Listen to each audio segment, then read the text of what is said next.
ইমাম বুখারী আলাইহি রাহমা আল আদাবুল মুফরাদে 18 নম্বর হাদিসে নবীজি বলেছেন, শুনে নাও, আবু তুফাইল নামের একজন সাহাবী আল্লাহর নবীর জামাই হযরতে আলী রাদিয়াল্লাহু আনহুর কাছে গিয়ে বললেন, আলী রে, নবীজি তোমাকে কি এমন জিনিস দিয়েছে যা অন্য কাউকে দেয় না? আলী, তোমার শ্বশুর নবী মুহাম্মদ তোমাকে কি এমন বলেছে যা অন্য কাউকে বলে নাই? হযরতে আলী বলেন, আবু তুফাইল, তুমি শুনে নাও, আমার নবী, আমার শ্বশুর আমাকে কিছু দিয়েছে যা অন্য কাউকে দেয় নাই এমনটা নয়, আমাকে কিছু বলেছে যা অন্য কাউকে বলেনি এমনটাও নয়। তবে শুনে নাও লোকেরা, আমার শ্বশুর নবী মুহাম্মদ একটা তলোয়ার আমাকে দিয়েছিল, ওই তলোয়ারের খাপের ভিতরে একটা চিঠি ভরা আছে, যে চিঠিটা আমার নবী মুহাম্মদুর রাসূলুল্লাহ সাল্লাল্লাহু আলাইহি ওয়াসাল্লাম দিয়েছে। আবু তুফাইল বলে, আলী রে, চিঠিতে আল্লাহর নবী কি লিখেছে তুমি বলে দেখো। খুলে দেখো, চিঠিতে নবীজি চারখানা কথা, কয়েকটি কথা নবীজি লিখেছে, ওর ভিতরে একটা কথা ছিল, আলী রে, বৃদ্ধ কিংবা বৃদ্ধা অবস্থায় যারা তার মা বাবাকে পেল, দুর্বল অবস্থায় যারা তার মা বাবাকে পেল আর তাদের সেবা যত্ন করলো না, ওদের বাড়ি থেকে বের করে দিল, বৃদ্ধাশ্রমে যারা পাঠিয়ে দিল, আল্লাহ তাদের উপরে লানত করেছে, ওরা মাথা টুকে মরে গেলে আল্লাহর জান্নাতে যাবে না, পাবে না। তাহলে তোমরা কি করো? মা বাপের সঙ্গে ভালো ব্যবহার করো। এদিকে দেখেন, বাপ কি জিনিস, আব্বা কি জিনিস। আমাকে একদিন বলছে, আমাদের আত্মীয়দের মধ্যে বলছে, বাপ আবার কি করে? বলছে, বাপ আবার কি করে? মায়েরা পেটে ধারণ করে, কত কষ্ট যে, বাপ কি করে? তাহলে আমি খালি একটা কথাই বলেছিলাম, যে মায়েরা পেটে ধারণ করে আর বাপেরা মাথায় ধারণ করে।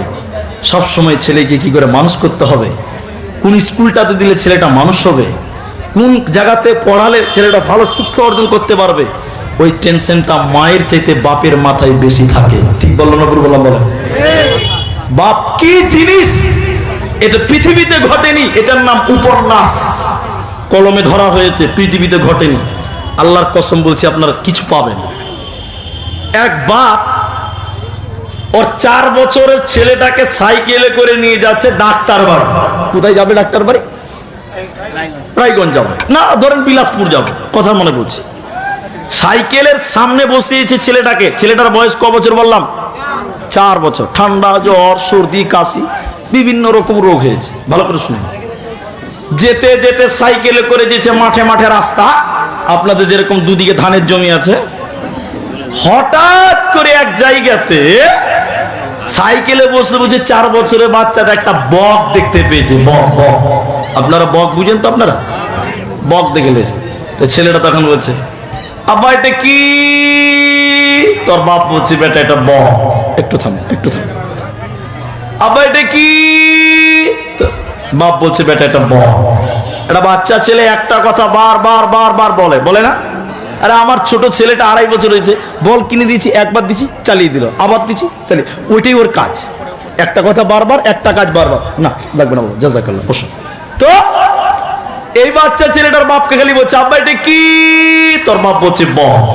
একবার দুবার করতে করতে করতে করতে 65 বার জিজ্ঞাসা করেছে। কবার বললাম? সবাই বলুন। তো ওর বাপ এরকম একটা কাগজে লিখেছে, আমাদেরকে দেখেন, অমুক তারিখে অমুক সালে তোর 4 বছর বয়স ছিল, ঠান্ডা জ্বর লেগেছিল, তোকে ডাক্তার বাড়ি নিয়ে গেছিলাম, রাস্তায় যেতে যেতে তুই একটা বক দেখেছিলি, সেদিন তুই 65 বার জিজ্ঞাসা করেছিলি, আমি তোর বাপ 65 বার উত্তর দিয়েছিলাম। কাগজটা বাপের পকেটে ভরা আছে। 4 বছরের ছেলেটা এবার 40 বছর বয়স হয়েছে। ক বছর বলেন সবাই? এখন বলুন, বাপটা জওয়ান থাকবে না বুড়া হবে?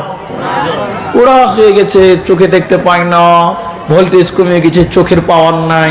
এবার বাপকে থরথর করে কাঁপছে, ওকে ঠান্ডা লেগেছে, বাপকে জ্বর সর্দি হয়ে গেছে। এই বুড়া বাপটাকে ডাক্তারখানা নিয়ে যেতে হবে। কে নিয়ে যাবে ভাই? বেটা নিয়ে যাবে।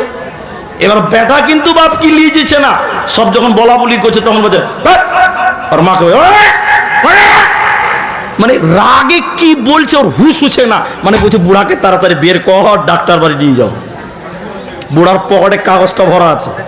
এবার বুড়া বাপ মোটর সাইকেলের পেছনে কোন রকম লুঙ্গিটা টেড়া করে পড়ে বসে গেছে, ডাক্তার বাড়ি যাবে। যেতে যেতে যেতে যেতে ওই জায়গাতে বুড়া মানুষ একটা বক দেখে নিয়েছে, যে জায়গাতে বেটা বক দেখেছে।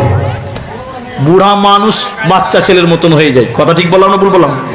এবার বুড়া মানুষ এরকম করে দেখছে, চোখে দেখতে পায় না, বক দেখা দেখা লাগছে, বক বক লাগছে। তখন ছেলেটা মোটরসাইকেল চালাচ্ছে, বাপ বুড়া আছে, তখন বসে থাকতে না পেরে বলছে জমিরুল কি হলো? পাওয়ার দেখলেন খালি, কি হলো? ওটা কি রে বেটা? তোমার বেটা বলছে যে ওটা বক, চুপচাপ বসে থাকো, কিছু ব্যাগ ব্যাগ ব্যাগ করবে না। বাপ খানিক থরথর করে কেঁপে নিল, তো ভুলে গেছে। ফের 2 মিনিট পর বলছে বেটা রে ওটা কি রে বাপ? তোমার বাপ বলছে, বেটা বলছে আবার কথা বলছো তুমি? বললাম বক, চুপচাপ বসে থাকো। 2 বার হয়েছে। আচ্ছা বলুন বুড়া মানুষের মনে থাকবে? ফের বুড়া ভুলে গেছে। ফের 1 মিনিট পর বলছে জমিরুল ওটা কি রে বাপ? শালা বুড়া তখন থেকে ব্যান ব্যান ব্যান ব্যান করে বকি চলছে। বাপ তো একদম কথা কথা পড়ে গেছে। বাপ পকেট থেকে এরকম দেখেন, এটা পৃথিবীতে ঘটেনি। পকেট থেকে কাগজটা বের করে বলছে বেটা অমুক সালে অমুক তারিখে তোমার 4 বছর ছিল, তোমার ঠান্ডা জ্বর লেগেছিল, একই রাস্তায় তোমাকে ডাক্তার বাড়ি নিয়ে যাচ্ছিলাম। যেতে যেতে তুমি 65 বার জিজ্ঞাসা করেছিলে আব্বা এটা কি? সেদিন আমি 65 বার বলেছিলাম বেটা এটা বক।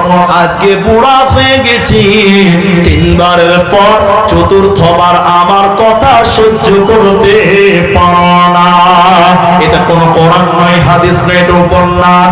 তাহলে বাবা কোনদিন সন্তানের প্রতি বিরক্ত হতো না, তাহলে আজকে সন্তান তুমি কেন বিরক্ত হচ্ছ বলো?